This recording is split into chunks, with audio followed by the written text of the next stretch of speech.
Hello বন্ধুরা, তোমরা সবাই কেমন আছো?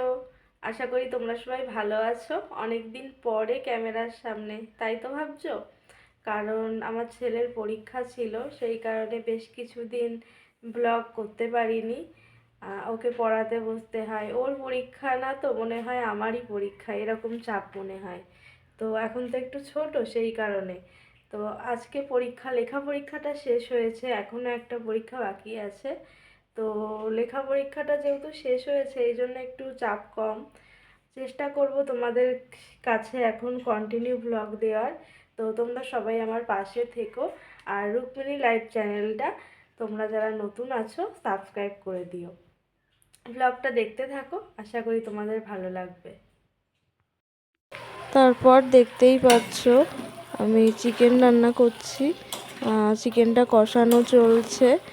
ছেলেকে স্কুল থেকে নিয়ে এসে ওর যেহেতু পরীক্ষা চলছে তোমাদেরকে বললাম, তারপর এই রান্নাটা করছিলাম। বন্ধুরা, আমার মাংস রান্না অলরেডি কমপ্লিট হয়ে গেছে। এখন ছেলেকে খেতে দিয়ে দেব। তো কেমন লাগছে দেখে জানাবে। আলোটা একটু কম পড়ছে যদিও, তাও কেমন হয়েছে দেখে জানাবে, কমেন্ট করবে। আজকে রান্না করেছিলাম বাঁধাকপির ঘন্ট, পুঁই মিচুরি ভাজা আর এই মাংস। তো আমি এখন নামিয়ে ছেলেকে খেতে দিয়ে দেবো। আজকে আমার পুজো দেওয়াও কমপ্লিট হয়ে গেছে। তোমাদের সামনে সেটা তখন আমি দেখাতে পারিনি, আমার পুজো দেওয়া অনেক আগেই হয়ে গেছে। আর আজ যেহেতু বৃহস্পতিবার, মা লক্ষ্মীর ঘটও বসিয়ে নিয়েছি।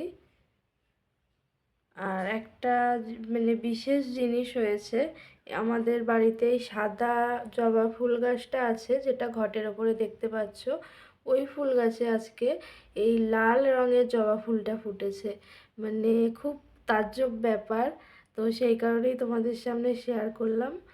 তো পুজো তো আমি অলরেডি দিয়ে নিয়েছি। আর স্কুলেও গিয়েছিলাম, স্কুল থেকে এসে আমার ছেলে একটু বসে টিভি দেখছিল এখানে।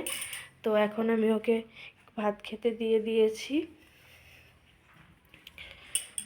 এই যে ও এখন ভাত খাচ্ছে। ওর যেহেতু চিকেন পছন্দ, সেই কারণে ও চিকেন দিয়েই ভাত খাচ্ছে। বাঁধাকপির ঘন্ট, পুঁই মিচুরি ভাজা কিছুই নেয়নি।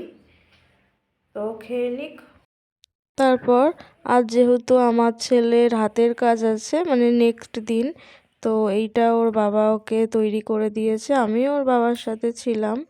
তো কেমন লাগছে দেখতে, এটা হলো ক্রিসমাস ট্রি অ্যান্ড হাউস। তো তোমরা কমেন্ট করে বলবে অবশ্যই যে এই হাতের কাজটা কেমন হয়েছে, অবশ্যই কমেন্টস করবে।